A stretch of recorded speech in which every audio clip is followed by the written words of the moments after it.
హల్లెలూయా యేసు ప్రభున్ ఎల్లరు స్తుతించుడి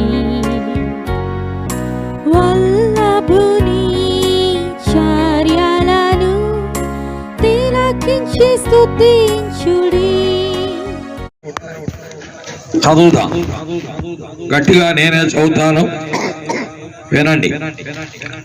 దుష్టుల ఆలోచన చొప్పున నడవక, పాపుల మార్గమున నిలవక, అపహాసకులు కూర్చుండు చోట కూర్చుండక, యెహోవా ధర్మశాస్త్రమునందు ఆనందించుచు దివారాత్రము దాన్ని ధ్యానించువాడు ధన్యుడు. అతడు నీటి కాలువల యొర నాటబడినదాయి ఆకు వాడక తన కాలము ఫలమిచ్చు చెట్టు వలె ఉండును. అతడు చేయనదంతయు సఫలమగును. దుష్టులు అలాగున ఉండక గాలి చెదరగొట్టు పొట్టు వలె ఉంది. కాబట్టి న్యాయ విమర్శలో దుష్టులను, నీతిమంతుల సభలో పాపులను నిలువరు.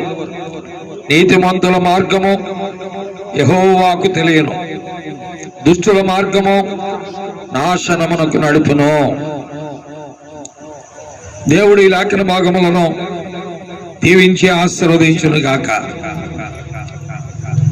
ప్రియులారా, దైవ గ్రంథం బైబిల్లో ఉన్న మాటలు మానవ జీవితానికి ఎంతో ఆశీర్వాదాన్ని, క్షేమాన్ని, ఆనందాన్ని, మానవ జీవితానికి మేలును కలుగు చేస్తాయి. దైవ గ్రంథములో మనము చూస్తున్న మాటలు ఎంతో విలువైనటువంటివి. 6 వచనాలే ఉన్నాయి, కానీ చాలా విలువైనటువంటి మాటలు గ్రంథములో మనము చూస్తున్నాం. దేవుడు చాలా పరిశుద్ధుడు. ఆయనలో చీకటి ఎంత మాత్రము కూడా లేదు. ఆయన వెలుగై ఉన్నటువంటి దేవుడు. ఆయనలో కనుగొందామన్నా అపవిత్రత కనపడదు. అందుకే భక్తులు ఆయన గురించి మాట్లాడుతూ ఆయన చెడుతనమును చూచి ఆనందించే దేవుడు కాదు, దుష్టత్వమునకు ఆయన అంత చోటు లేదు అని భక్తులు ఆయన గురించి మాట్లాడుతూ వచ్చారు. అంతేకాదు, యోబు ఆయన గురించి మాట్లాడుతూ ఆయన యందు ఏ దుష్కార్యమును లేదు అని మాట్లాడారు. దావీదు పలికిన మాటలు కీర్తనలు 5వ అధ్యాయం 4వ వచనం నుండి చూస్తాం. యోబు పలికిన మాటలు యోబు గ్రంథం 34వ అధ్యాయము 12వ వచనములో చూస్తాం. ఈ విధముగా ఆయన ఎరిగిన భక్తులు, ఆయన్ని దగ్గరగా చూచినటువంటి వారు, ఆయనను సమీపముగా చూచినటువంటి వారు, ఆయన పరిశుద్ధ దేవుడు అనే విషయాన్ని వారు ఎరిగిన వారుగా ఉన్నారు. కాబట్టి దేవుడు పరిశుద్ధుడే, అదే సమయంలో ప్రేమ కలిగినటువంటి వాడు కూడా. ప్రియులారా, ప్రేమ కలిగిన దేవుడు అపవిత్రతను ప్రేమించేటువంటి వాడు కాదు. ఆయన కోరుకునేది పరిశుద్ధత, పవిత్రతను ఆయన కోరుకుంటున్నట్లుగా లేఖనాల్లో మనము చూస్తూ ఉన్నాం. ప్రియా స్నేహితులారా, అందుకే ఆయన ఏమంటున్నాడంటే మానవ జాతిని అనగా పిల్లలను, యవనస్తులను, పెద్దలను ఏమంటున్నా అంటే దుష్టుల ఆలోచన చొప్పున నడవద్దు అంటున్నాడు. కారణం ఏంటి? ప్రియులారా, నేను ప్రార్థనకి వెళ్తున్నాను అని ఒక సహోదరి అందనుకోండి, నేను కూడా వస్తాను అని మరొక సహోదరి అంటానికి వీలుంది. నువ్వు ఎందుకు వెళ్తావు, ఎందుకు నేను కూడా మానేస్తాను, నువ్వు మానే అన్నా అనుకోండి, అది దుష్టుల ఆలోచన. కాబట్టి ప్రియులారా, దేవుని కొరకై బ్రతకడానికి మంచి ఆలోచనలు కావాలి. దుష్టుని ఆలోచన దేవుని కొరకై నిన్ను నడపదు. కాబట్టి ఈనాడు మానవ లోకములో ఉన్న మనుషులు దేవుని కొరకు నడవలేకపోవడానికి కారణం దుష్టుని యొక్క ఆలోచనలే. అందుకే దుష్టుడు ఆదాముకు ఆలోచన చెప్పాడు, ఏమనంటే మీరు దేవతల వలె అయిపోతారు, మీ కన్నులు తెరవబడతాయి అన్నాడు. ఆ ఆలోచనకు ఆదాము లోబడిపోయాడు.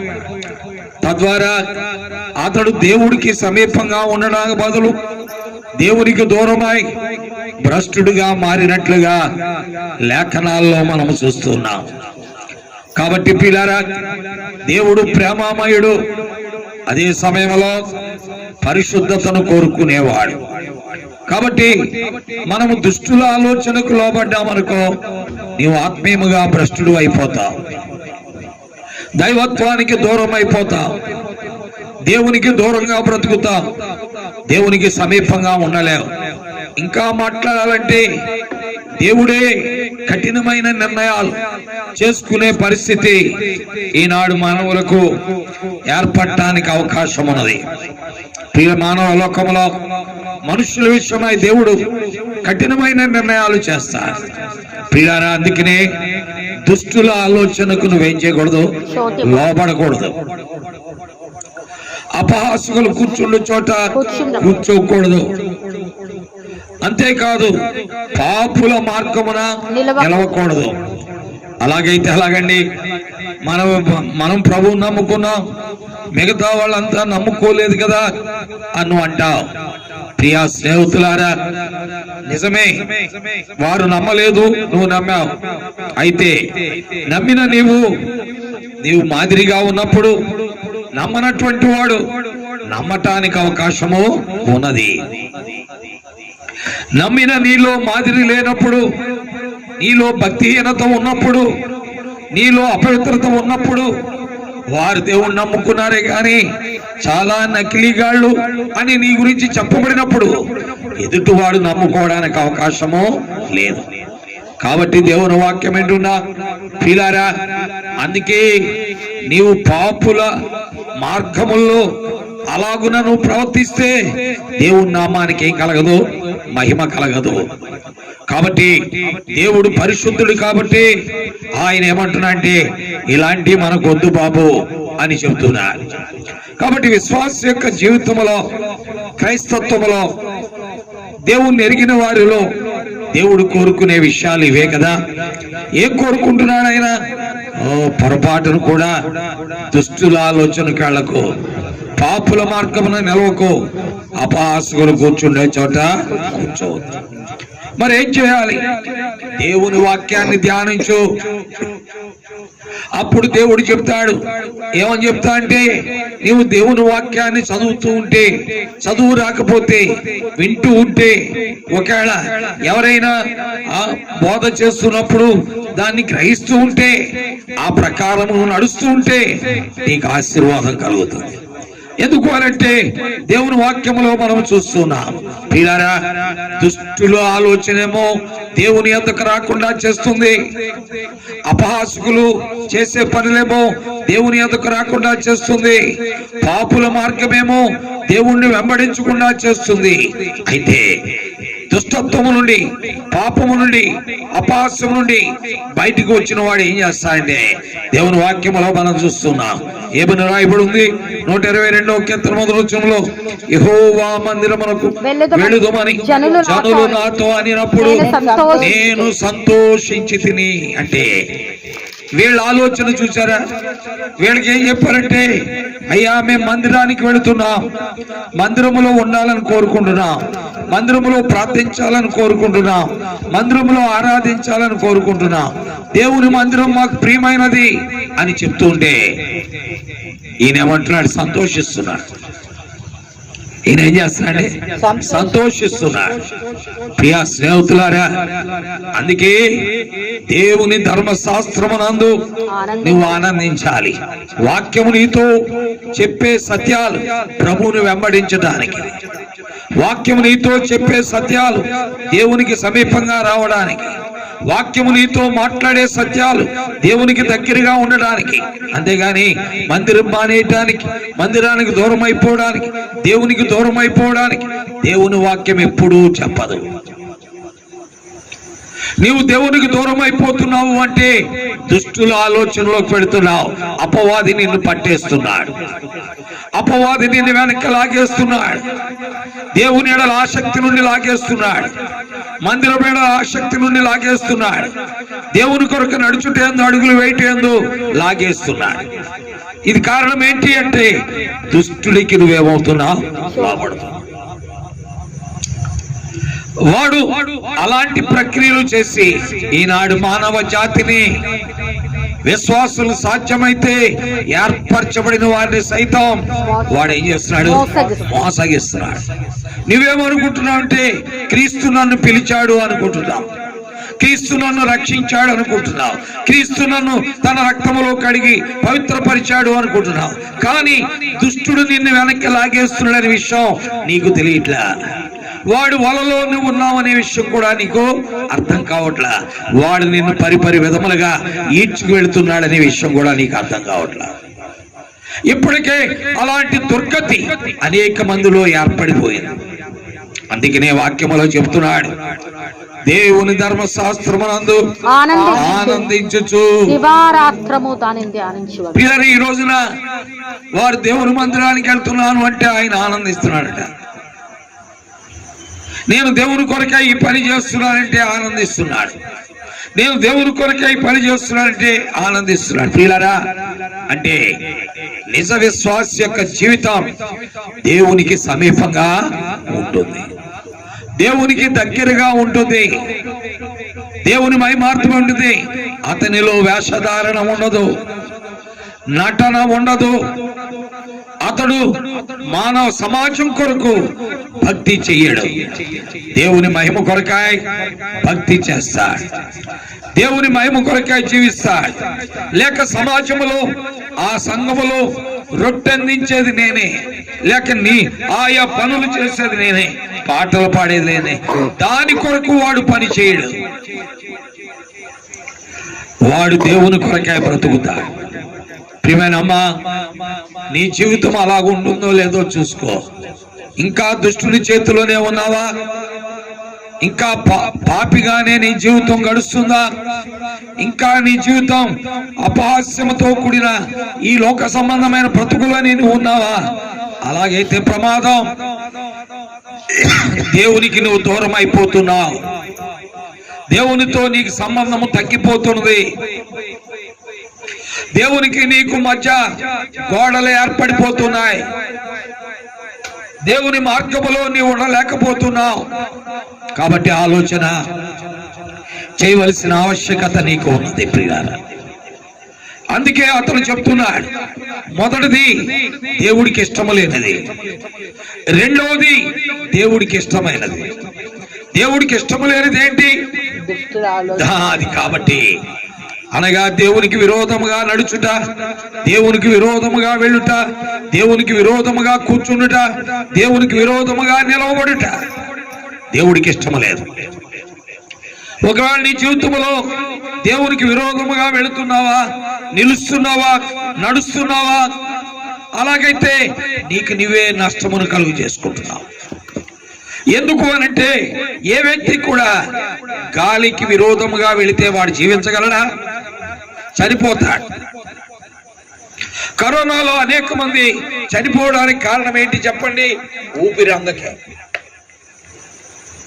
వారికి ఆక్సిజన్ ప్రాణవాయువు అందక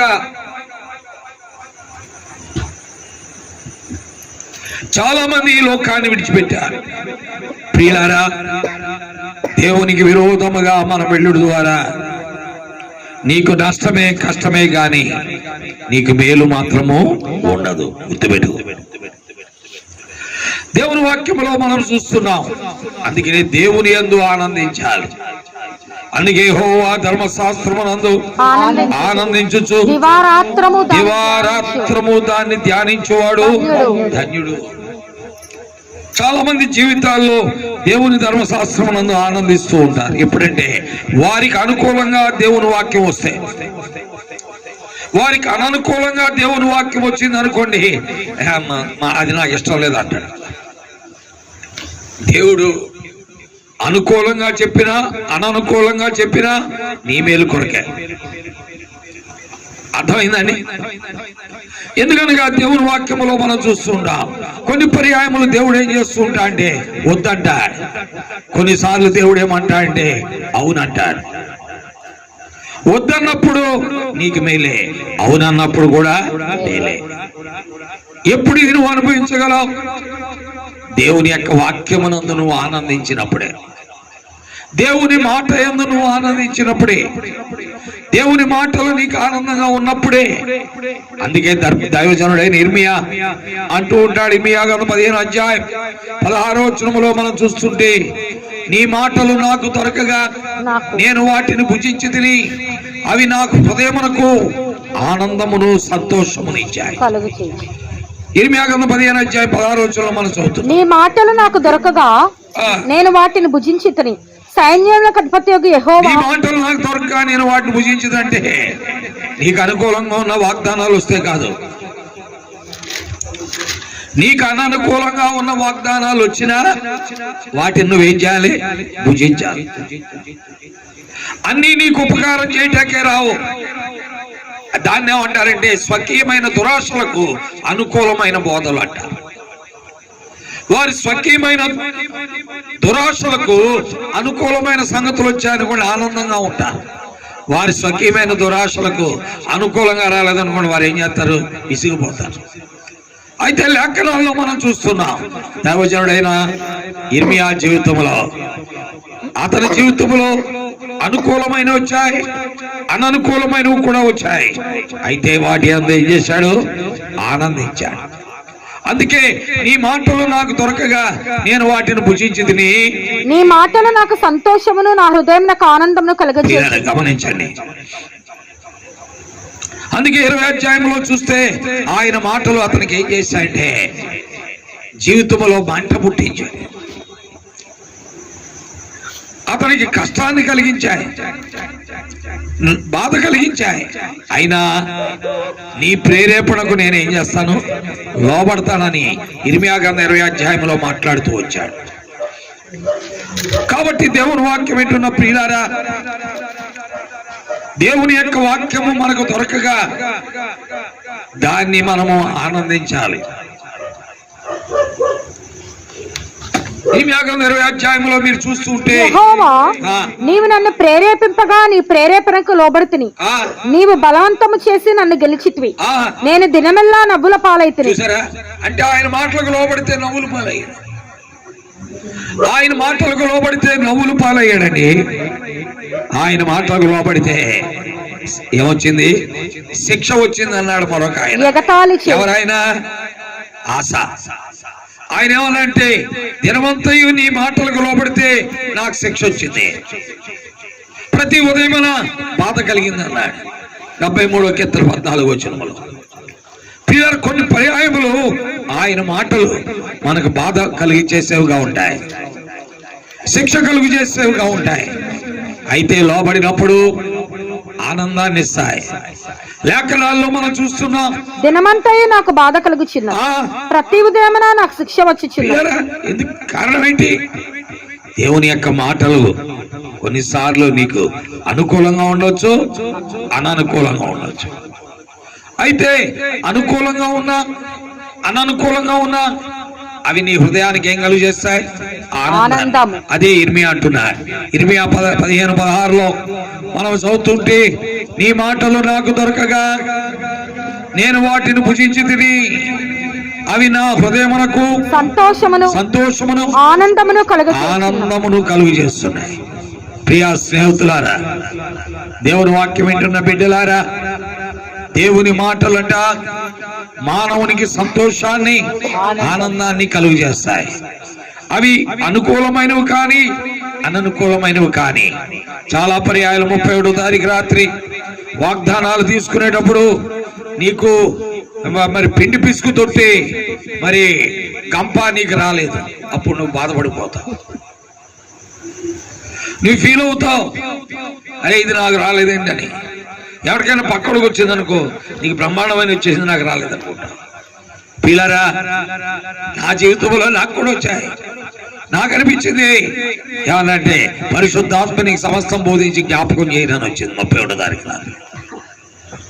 అది నాకు అనుకూలమైనది, దేవుని దృష్టికి ఎలాంటిది? మేలైనది. ప్రియులారా, వాటిని నేను భుజించగా అవి నా హృదయానికి ఏం కలిగేశాయి? సంతోషము, ఆనందము. కాబట్టి ఒకరింటికి వెళ్తే ఈ వాక్యమే చదవండి బ్రదర్, వేరే వాక్యం చదవద్దాం. సరే, ఆ వాక్యం చదివే కాదు, ఎందుకంటే అతనికి అది అనుకూలంగా ఉంది. అనుకూలమైనటువంటిది కోరుకుంటున్నాడు, కానీ అననుకూలమైనది ఆ వ్యక్తి ఏం చేయట్లేదు, కోరుకోవట్లేదు. ప్రియా స్నేహితులారా, దేవుని ధర్మశాస్త్రమునందు ఆనందించేవాడు అనుకూలమైన అననుకూలమైన వాటిని కూడా ఏం చేస్తాడు? పూజిస్తాడు. తద్వారా దేవుని ఆశీర్వాదాన్ని అతను ఏం చేస్తాడని అనుభవిస్తాడు. ప్రియా స్నేహితులారా, అందుకే దేవుడు ఏం చేస్తున్నాడంటే మనుషులను 2 రకాలుగా విభాగిస్తున్నాడు. అదే మొదటి అధ్యాయంలో మనం చూస్తున్నది.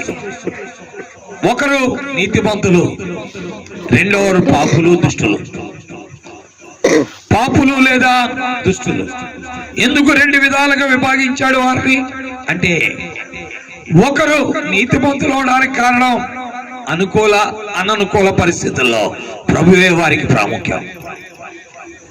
రెండో వారు కేవలం వారికి అనుకూలమైన స్థితిలోనే దేవుడు వారికి ప్రాముఖ్యం, కానీ అననుకూలమైన స్థితిలో దేవుడు వారికి ప్రాముఖ్యం కాదు. ప్రియమైన దేవుని బిడ్డలారా, అందుకే రేపు ఎల్లుండో దేవుడు ఇలాంటి దేవుణ్ణి నమ్ముకున్న వ్యక్తులను విభాగించే దినము వచ్చేస్తుంది. దేవుణ్ణి నమ్ముకునే వ్యక్తులను విభాగించే దినము వచ్చేస్తుంది. అనుకూల అననుకూల పరిస్థితులలో ప్రభువును వెంబడిస్తున్న యోబు అనుకూలంగా ఉన్నప్పుడు ప్రభువును వెంబడించి, అననుకూలంగా ఉన్నప్పుడు ప్రభువుని వెంబడించినటువంటి వ్యక్తి లూకా మార్కు సువార్త 10వ అధ్యాయం 17వ వచనంలో ఉన్నటువంటి యవనస్తుడు. అతడు ముఖము చిన్నపుచ్చుకొని మరి ఎన్నడను ఆయన ఏం చేయలేదు? వెంబడించలేదు. అర్థమైందా?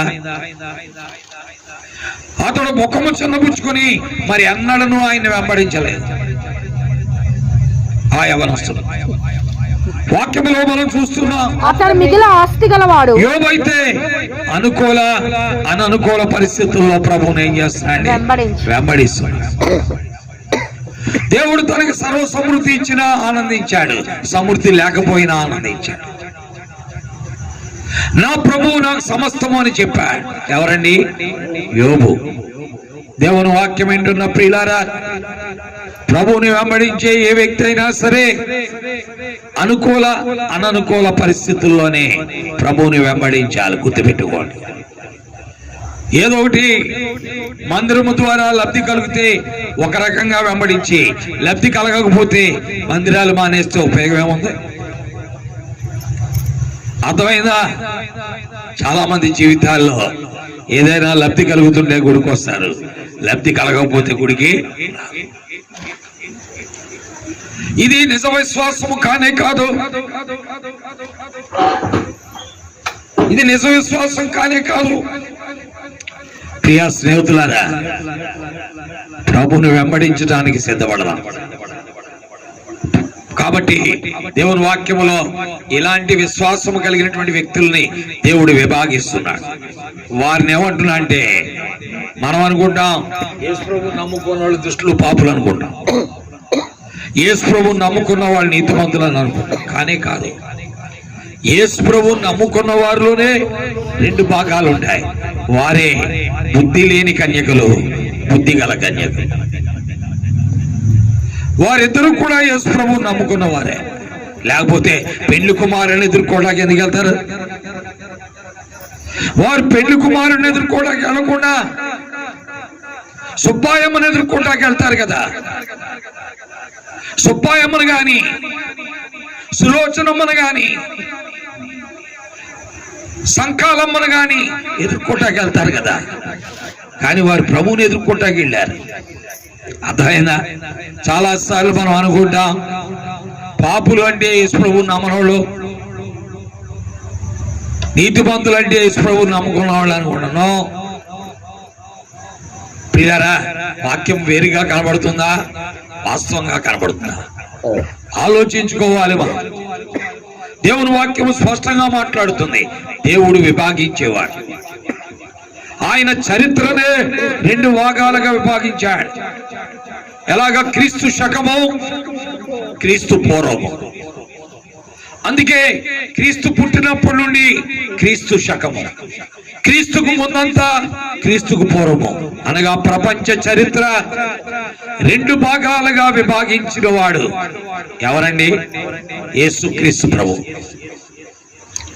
కాబట్టి ఈ రోజున దేవుడు ఏం చేస్తున్నాడంటే ఆయన మాట వినేవారిని, ఆయన మాటకు లోబడేవారిని, ఆయన మాటలను భుజించేవారిని, ఆయన మాటలను ఆనందించేవారిని, ఆయన మాటల వారికి సంతోషంగా ఉండేవారిని ఒక పక్కన పెడుతున్నాడు.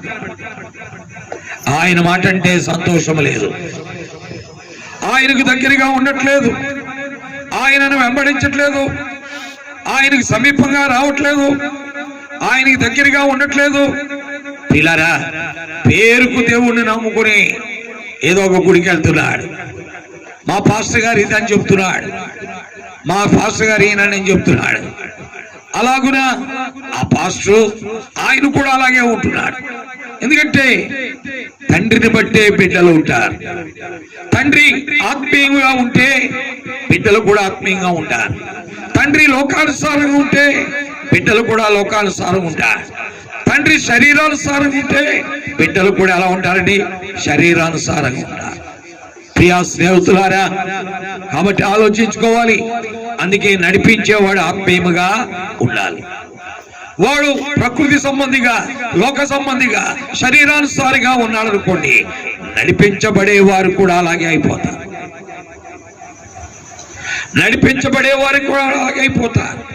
ప్రియమైన స్నేహితులారా, యేసు ప్రభు ఈ రోజున మనల్ని నడిపించేవాడైతే ఆయన దుష్టుల ఆలోచన చొప్పున నడిచేవాడిని కూడా కూడబెట్టుకోవాలి.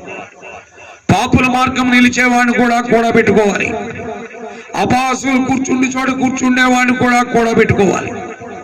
అయితే వారు మారు మనస్సు పొందాలని కోరుకుంటున్నాడు ఎవరైనా? యేసుక్రీస్తు ప్రభు. వారు దేవుని ధర్మశాస్త్రమునందు ఆనందించాలని కోరుకుంటున్నాడు యేసుక్రీస్తు ప్రభు. పిల్లలు అందుకనే ఆ కుర్రోళ్ళు ఇద్దరిని అడిగా, రోజు బైబిల్ చదువుతున్నారా బాబు అని. లేదన్నాడు. ఏమ్మా తల్లిగా నువ్వు కూర్చోబెట్టి చదివిస్తున్నావు అని అడిగా.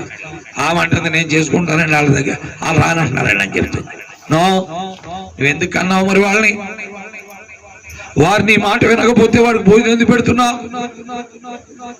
అందుకే దేవుడు అంటున్నాడు ఏమంటే, నీతిమంతుల సభలో దుష్టులు నిలవరు. నీతిమంతుల సభలో దుష్టులు ఏం చేయరండి? నిలవరు. పిల్లల వాడిని ఒకవేళ మనం కూర్చోబెట్టినా వాడు ఉన్నాడు ఇంటికి వెళ్ళిపోతారంటాడు, పడుకుంటారంటాడు, నిద్రపోతారంటాడు. దేవుని వాక్యములో మనం చూస్తున్నాం. జాగ్రత్త, దేవుని వాక్యములో మనం చూస్తున్నాం. ప్రియా స్నేహితులారా, అందుకే అక్కడ చెప్తున్నాడు ఏమంటున్నాడు? చదవండి 4వ వచనం. దుష్టులు అలాగున ఉండక గాలి చెదరగొట్టు పొట్టు వలె ఉందరు. వారి స్థిరత్వం ఉండదు. వారికి గాలి చెదరగొట్టు పొట్టు వలె ఉంటారు. అంటే అర్థమైంది, ఒక స్థిర విశ్వాసములో ఉండరు, స్థిరమైన నమ్మికలో ఉండరు, స్థిరంగా దేవుణ్ణి వెంబడించరు. ఏదైనా జబ్బు వస్తే ప్రభువుని వెంబడిస్తారు, జబ్బు తగ్గితే ప్రభువుని విడిచిపెడతారు. లాభం కలిగితే ప్రభువుని వెంబడిస్తారు, లాభం లేకపోతే ప్రభువుని విడిచిపెట్టేస్తారు. వారికి క్షేమం కలిగితే ప్రభు దగ్గరకు వస్తారు, లేకపోతే ప్రభువుని విడిచిపెట్టేస్తారు. వారికి ఏదైనా కలిగి లాభం కలిగింది అనుకోండి, వస్తారు, లేకపోతే వదిలేస్తారు. ప్రియ స్నేహితులారా, ప్రభు పైనుండి అన్ని చూస్తున్నాడు కాబట్టి జాగ్రత్త అనేది ప్రతి వ్యక్తికి అవసరమే. గుర్తుపెట్టుకోండి, ఏమి రాయబడిందో చూస్తున్నాం. 5వ వచనం. కాబట్టి న్యాయ వ్యవస్థలో దుష్టులను, నీతిమంతుల సభలో పాపులను నిలవరు. వారు ఎందుకు దేవుని సన్నిధిలో నిలవలేకపోతున్నారు అంటే వారి గాలి చెదరగొట్టు పొట్టు వలె ఉన్నారు. వారు స్థిరమైన వారు కాదు, వారు అస్థిరులు. ప్రభు కొరకై నిలబడేవారు కాదు, ప్రభువుని వెంబడించేవారు కాదు. ద్వంద్వత్వాన్ని కలిగి ఉండేవారు. అందుకే ప్రభువారు అన్నాడు, ఒకడు ఇద్దరు యజమానులకు ఏం కాలేడు, దాసుడుగా ఉండను. దాసుడు. వాడు ఒకరిని ద్వేషించాలి, ఇంకొకరిని ఏం చేయాలి, ప్రేమించాలి. ఒకరిని అనుసరించాలి, ఇంకొకరిని ఏం చేయాలి, విసర్జించాలి. ఇది మత్తయి సువార్త 6:24 చదువుతున్నాం కదా. కాబట్టి ప్రియులారా, ఒకడు ఇద్దరు యజమానులకు ఏం కాలేడండి, దాసుడుగా ఉండలేడు. అందుకే దేవుని వాక్యం మాట్లాడుతున్న సత్యం ఏంటంటే, న్యాయ విమర్శలో నీతిమంతులు సభలో వారు నిలవలేకపోతున్నారు. ఎందుకని? వారు అస్థిరులు, గాలి చెదరగొట్టు పొట్టు లాంటి అస్థిరులు, విశ్వాసముల అస్థిరులు, దేవుణ్ణి వెంబడించుట్ల అస్థిరులు, అవకాశవాదులు. అనుకూలంగా ఉంటే ఒక రకంగా, అననుకూలంగా ఉంటే మరొక రకంగా ఉండేటువంటి వారు. ఈ మధ్య నేను ఒక ఆమెను అడిగాను. ఏమని అడిగానంటే, అబ్బా ఏంటి బాబు, మరి మా మేస్త్రి వస్తున్నాడు, ఏంటి పని లేదండి. పని లేదండి అన్నాడు. ఎందుకు లేదండి అన్నాను. పని లేదండి, ఎక్కడ పనులు ప్రారంభించలేదన్న. ఎందుకు ప్రారంభించలేదన్న మా మేస్త్రిని. ఎందుకు ప్రారంభించలేదంటే చెప్పాడు, 8వ తారీఖు మరొక జాతర ఉందండి, 9వ తారీఖు మరొక జాతర ఉంది. ఇవన్నీ అయిన తర్వాతే ఎవడైనా పునాదులు వేస్తాడు, శంకుస్థాపన చేస్తాడు. దానికి ముందు ఎవడు చేయడు. అన్ని అవ్వాలి. వీళ్లే గాలి చెదరగొట్టు పొట్టు, వీళ్లే అస్థిరులు, వీళ్లే ప్రభువును వెంబడించలేని వారు, ద్వంద్వత్వాన్ని కలిగిన వారు. అటు ఇటు కూడా ఉంటారు. పైకి భక్తిగా నటిస్తారు, లోపల శక్తి ఉండదు. పైన చూస్తే అచ్చు ఎలా కనపడతారంటే గోధుమల్లాగే కనపడతారు, కానీ లోపల ఎలా ఉంటారు, గురుగుల్లాగా ఉంటారు. పిల్లరా, అందుకే నీతిమంతుల సభలో వారు ఏం చేయరట, నిలవలేరు. ఇది నేను చెప్పే మాట కాదు, దేవుని వాక్యం చెప్పే మాటే. కాబట్టి అయ్యలారా, ప్రభు కోరుకునే విధంలో మనం ఉండాలి. ఆయన ఏం కోరుకుంటున్నాడు అలాగున మనం వెళ్ళాలి. ఆయన ఏమి కావాలనుకుంటాడు అలాగున మనం జీవించాలి. అలాగున్నప్పుడు మనము యుగయుగాలు ఆయనతోటే ఉంటాం.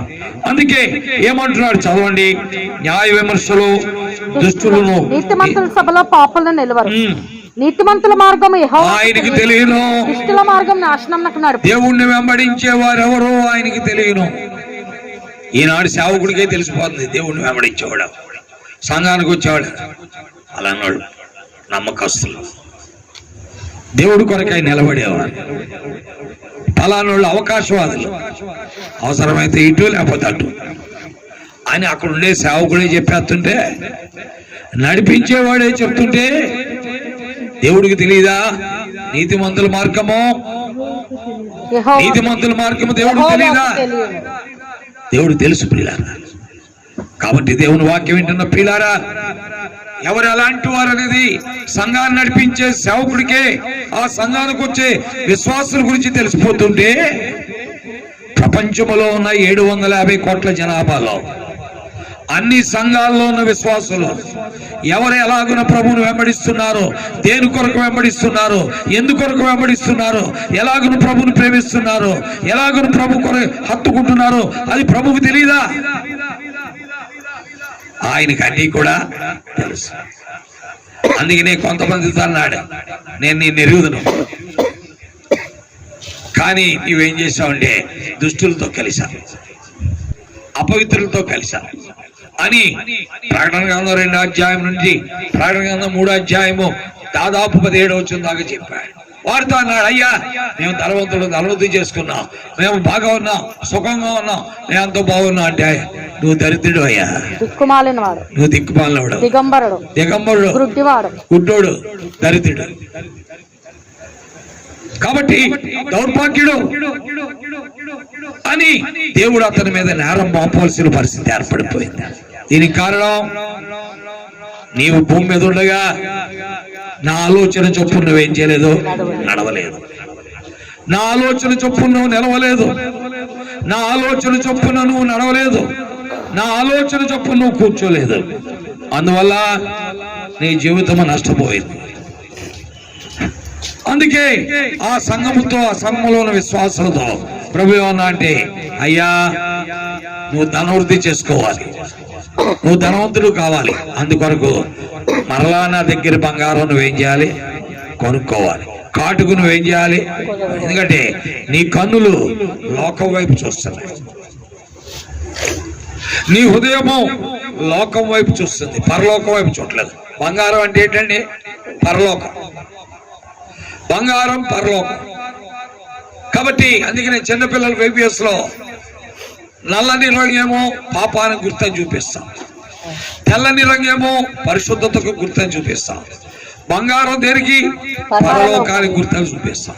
కాబట్టి నీ కన్నులు అటు ఇటు చూడకూడదయ్యా, నీ కనురెప్పలు అటు ఇటు చూడకూడదు. అందుకే నువ్వు కాటు కొనుక్కోవాలి. అందుకనే సామెతల కదా 4వ అధ్యాయము 25వ వచనంలో ప్రభు ఒక మాట అన్నాడు. ఏమన్నాడు దేవుని వాక్యములో? సామెతల గ్రంథం 4వ అధ్యాయం 25వ వచనం, నీ కన్నులు ఇటు అటు చూడక సరిగాను, నీ కన్నులు ఇటు అటు చూడక సరిగాను, నీ కనురెప్పలు నీ ముందర సూటిగాను చూడవలెను. నీ కనురెప్పలు నీకు ముందుగా సూటిగా చూడాలి. నీవు దిక్కులు చూసావా, నా దగ్గర కాటు కొనుక్కోవాలి. నువ్వు పరలోకం వైపు చూడకుండా ఉన్నావా, బంగారం కొనుక్కోవాలి. నీ బట్టలు ఇద్దరు యజమానులు వెంబడిస్తున్నాయా, మాసిపోయినాయా, అయితే నీ దిశమల కనపడకున్నట్లు వస్త్రాలు ఏం చేయాలి, కొనుక్కోవాలి. ప్రభు చెప్పిన మాట. కారణం ఏంటంటే దేవుడు వారితో మాట్లాడుతున్న మాట. కాబట్టి పిల్లారా, నీతిమంతుల మార్గం ఆయనకు తెలియను, దుష్టుల మార్గం నాశనం. దుష్టుల మార్గం ఏంటో ఆయనకి తెలియను. ప్రభు తన వారిని ఎరుగును అని అపోస్తలుడైన పౌలు తిమోతికి ఉత్తరం రాస్తూ చెప్పాడు. ప్రభు యొక్క స్థిరమైన పునాది నిలకడగా ఉన్నది. ప్రభు తన వారిని ఎరుగును అని లేఖనాల్లో 19వ వచనంలో మనం చదువుతున్నాం కదా. ఎక్కడ రాయబడింది? తిమోతికి రాసిన 2వ పత్రిక 2వ అధ్యాయము 19వ వచనం మనం చదువుతుంటే అక్కడ స్పష్టంగా ప్రభు తన వారిని ఎరుగును, ప్రభు తన వారిని ఎరుగును. ప్రభు యొక్క స్థిరమైన పునాది నిలకడగా ఉన్నది. కాబట్టి దేవుణ్ణి ఎరిగిన వారు గాలి చెదరగొట్టు పుట్లాగా ఉంటారండి. వారు స్థిరమైన పునాది మీద ఉంటారు. ప్రభు వారిని ఎరుగును, ప్రభు వారి సంగతులు ఎరుగును. అందుకే లేఖనాల్లో మనం చూస్తున్నాం ఆ ప్రభు యొక్క స్థిరమైన పునాది నిలకడగా ఉన్నది.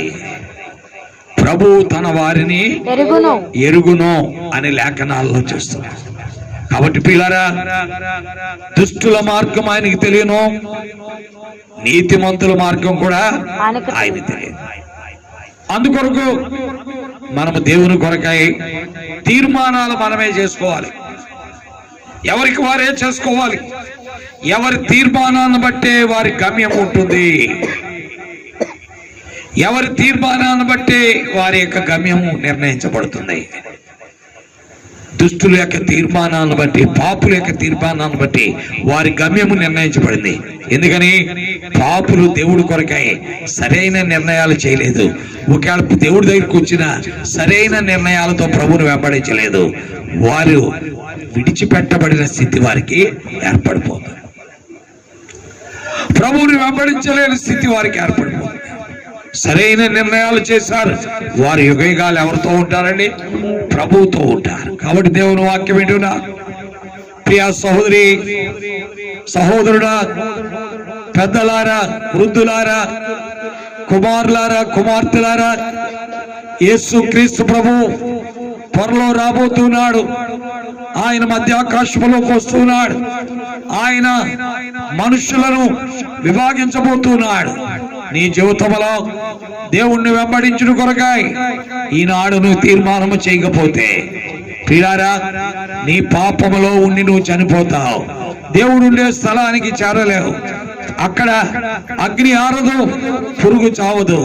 యుగయుగాలు ఎట్టు పండ్లు కొరుకుట అనే వేదనకరమైన భయంకరమైన అనుభవం ఉంటుంది.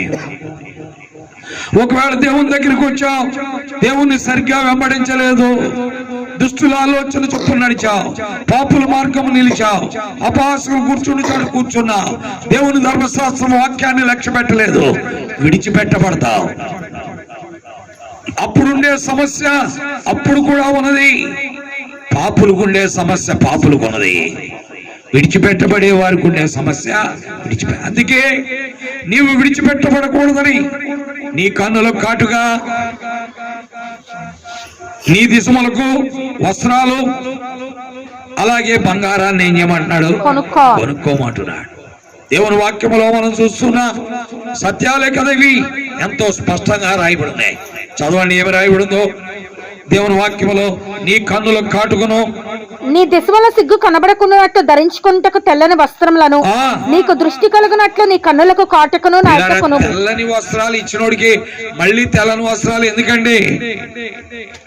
ఆల్రెడీ గొర్రెపిల్ల యొక్క రక్తంలో కడుక్కుని వారు వస్త్రాలు తెలుపు చేసుకున్నారు కదా, మళ్ళా తెల్లని వస్త్రాలు ఎందుకు అంటే వాడు దుష్టుల ఆలోచన చొప్పున నడిచి పాపుల మార్గం నిలిచి అపహాసకులు కూర్చుండి చాటు కూర్చుండి గాలి చెదరగొట్టు పొట్టువలే అయిపోయాడు. అందువల్లే మరలా తెల్లని వస్త్రాలు కొనుక్కోవాలి, అందువల్లే కన్నులకు కాటు కొనుక్కోవాలి, అందువల్లే ఏం చేయాలి? ఇంకా కన్నులకు కాటుకును అగ్నిలో పుట్టమైన బంగారం, అది బంగారం కొనుక్కోవాలి. ఎందుకంటే నీ దృష్టి పరలోకం మీద లేదు. ఉదయం లేచి మొదలుకొని సాయంకాలం పడుకునే వరకు ఆకాశం వైపు ఉదయాన్నే కన్నులెత్తుతున్నావు గాని దినమంతా భూసంచారం చేస్తావు. ఉదయాన్నే మాత్రం మోకాళ్ళ మీద ఆకాశం వైపు ఏం చేస్తున్నా, కన్నులెత్తుతున్నా. దినమంతా భూసంచారం చేస్తాం. ప్రియా స్నేహితులారా, ఆలోచించుకుందాం. అందుకే మనం పాట పాడాం ఏమని? అడుగంటుచున్నది ఆత్మీయత, కొందరు నిద్రించుచున్నారుగా, అడుగంటుచున్నది ఆత్మీయత, కొందరు నిద్రించుచున్నారుగా, విడుదల దినమాసన్నమాయే, విమోచన విశ్రాంతినిచ్చు, విడుదల దినమాసన్నమాయే, విమోచన విశ్రాంతినిచ్చు. కొంత సమయమే మిగిలినది, కొంత సమయమే మిగిలినది, క్రీస్తు ప్రభు తిరిగి వచ్చున్, క్రీస్తు ప్రభు తిరిగి వచ్చున్. లేశమైనాను సాగు చేయాడు, లేశమైనాను సాగు చేయాడు. కాబట్టి ప్రియులారా, ఆ ప్రభు వచ్చే సమయానికి పాపులు ప్రభు దగ్గరికి రాకపోతే అగ్నిగుండము తప్పదు. పాపుల నుండి నీతిమంతులుగా మారిన వారు మరలా దుష్టులుగా మారితే వారు కూడా ప్రభు దగ్గరికి వెళ్ళలేరు. కారణం వారు దుష్టుని ఆలోచనకు, అపవాది ఆలోచనకు వెళ్ళారు, లోక సంబంధమైన పరిస్థితికి వెళ్ళారు, అక్కడ కూర్చున్నారు, అక్కడ నిలిచారు, అక్కడ నడిచారు. ఉదయాన్నే లేచి ఆకాశం వైపు కన్నులెత్తున్నారు, దినమంతా ఈ భూమి మీద ఆలోచన చేస్తున్నారు.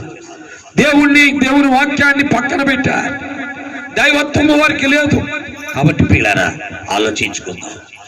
ఈ రోజున సంఘాల్లో ఇలాంటి విశ్వాసాలని ఎక్కడికి వెళ్ళా నేను చూస్తూనే ఉంటాను. నా మటుకు నాకు భయం వేసేస్తుంది. ప్రభువా, నన్ను కనికరించు, నన్ను జ్ఞాపకం చేసుకో, నాకు కావాల్సింది నువ్వే, నీతో నేను యుగయుగాలు ఉండాలి.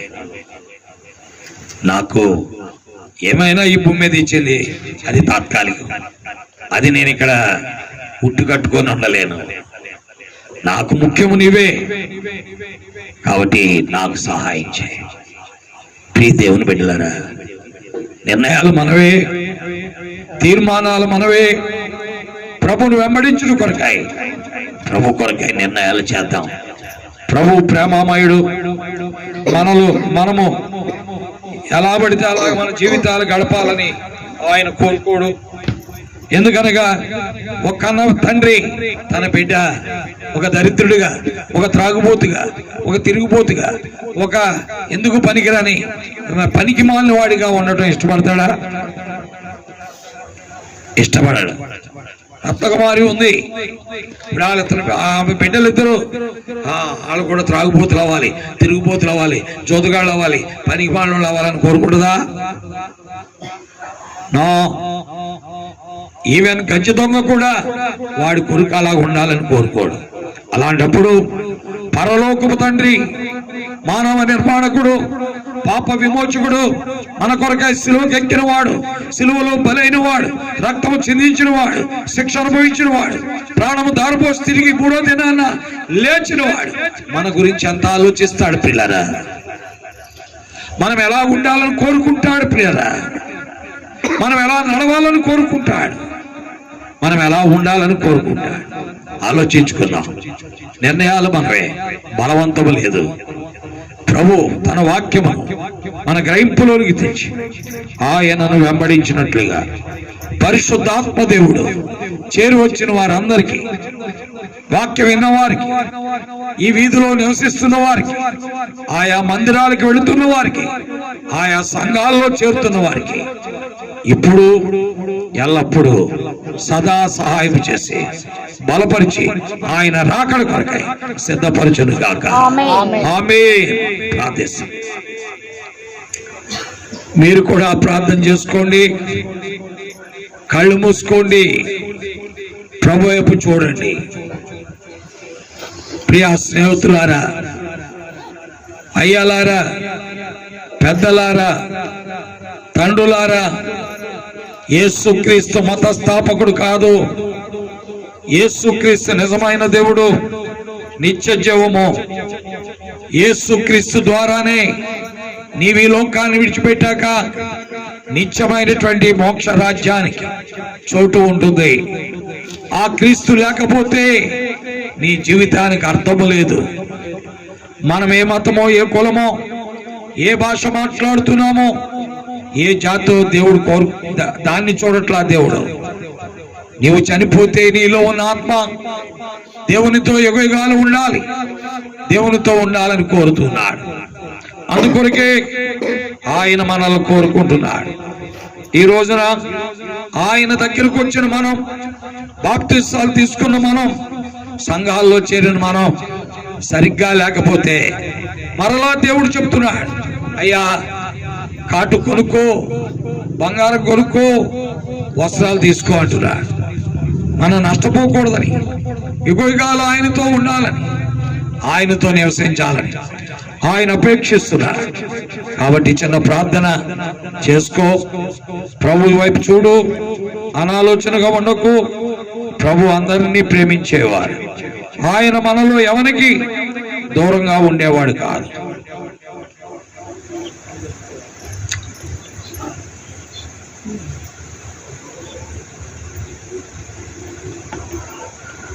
పరిశుద్ధుడైన మా తండ్రి, ప్రేమ కలిగినటువంటి మా దేవ,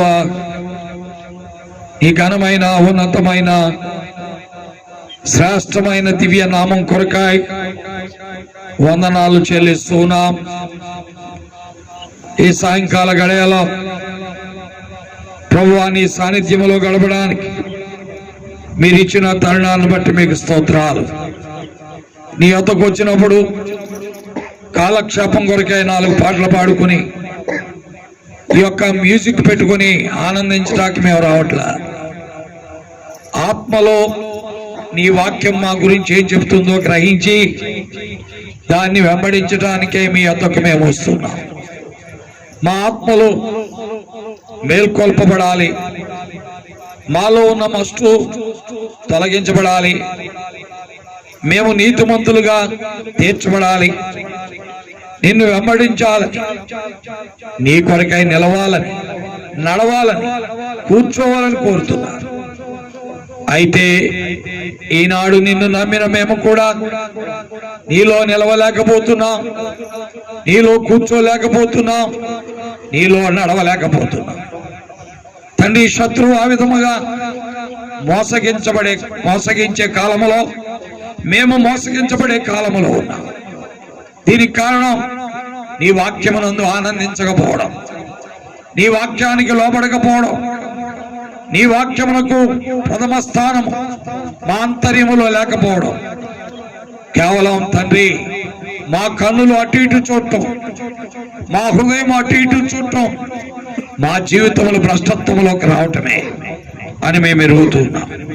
సహాయం చేయండి, నీ రక్తములో కడగండి. ఈ ప్రాంతంలో ఉన్న బిడ్డలందరినీ కూడా దర్శించండి తండ్రి. ఈ కాలనీలో దాదాపు 1200 కుటుంబాలు ఉన్నాయి. అనేక మంది విగ్రహారాధికులు ఉన్నారు. అనేక మంది యేసుక్రీస్తును నమ్మని మత సంబంధమైన వ్యక్తులు ఉన్నారు. అనేక మంది వ్యభిచారులు ఉన్నారు. అనేక మంది త్రాగుబోతులు, తిరుగుబోతులు, జోదగాళ్ళు, మరి నానా రకాలైన వ్యసనాలకు బానిసలైన వారు ఉన్నారు. అనేక మంది ప్రభువా మంత్రశక్తుల చేత, సాతాను శక్తుల చేత పీడింపబడేవారు ఉన్నారు. తండ్రి, వారందరూ విడిపించబడాలి. వారందరూ నీ ఎద్దుకు రావాలి. వీరందరినీ చెరపట్టిన వాడు అపవాది, వీరందరినీ చేజిక్కించుకున్నవాడు అపవాది. తండ్రి, వాడి భార్య నుండి వీరందరూ విడిపించబడాలని మీరు కోరుతున్నారు. సహాయం చేయండి. ఈ వాక్యమును ముద్రించండి. ప్రజలలో కార్యాలు జరిగించండి. దేవా, రోగులను స్వస్థపరచండి, బలహీనులను బలపరచండి. ఆత్మీయముగా బలహీనతలో ఉన్న వారిని కూడా నిలబెట్టండి. అంతేకాదు నాయన, మరి ఈ వాక్యమును వింటూ వింటూ కూడా దిగజారిపోతున్న వారిని సమకూర్చండి. అస్థిరత్వముతో కూడిన గాలి చెదరగొట్టు పొట్టు వంటి జీవితం నుండి విడిపించండి. ఈ వాక్యాన్ని వింటూ వింటూ కూడా నీలో నిలవలేని స్థితి, కూర్చోలేని స్థితి, నడవలేని స్థితి ఉన్న వారిని దర్శించండి. వారి మనోనేత్రాలు వెలిగించండి. వారి గుడితనము నుండి విడిపించండి. సహోదరి విజయకుమారికి ఆరోగ్యం ఇవ్వండి. బలహీనరాలు, భౌతికంగా అయినా ఆత్మీయముగా నీ కొరకాయ నిలిచే బిడ్డ, నడిచే బిడ్డ, కూర్చునే బిడ్డ, తగిన దీవెనామకి దయచేయి. చేరు వచ్చిన బిడ్డలందరినీ కూడా జ్ఞాపకం చేసుకో తండ్రి. మా మీద ఉంచబడిన భారములు, బాధ్యతలు మేము ఎరిగి నిన్ను వెంబడించడానికి సహాయం చేయండి. మహిమ పొందండి. మనుషుల ప్రశంస కంటే నీ ప్రశంస మాకు ముఖ్యం. అలాగున జీవించడానికి సహాయపడండి. యేసుక్రీస్తు వారి దివ్యనామములో స్తోత్రించి ప్రార్థించి బ్రతిమలాడి వేడుకుంటున్నాము తండ్రి. ఆమేన్. తండ్రి, కుమార, పరిశుద్ధాత్మ త్రియేక దేవుని యొక్క సహాయం చేరు వచ్చిన వారందరికీ, వాక్యం వినేవారికి, విన్నవారికి సదా తోడయండి. ఈ వీధిలో నివసించిన ప్రతి కుటుంబానికి దీవెన కలుగు చేయను గాక. ఆమేన్. ఆమేన్. చంద్రులారాయిలా దేవుని స్తుతించుడి, హృదయమును వెలిగించిన యేసుని స్తుతించుడి.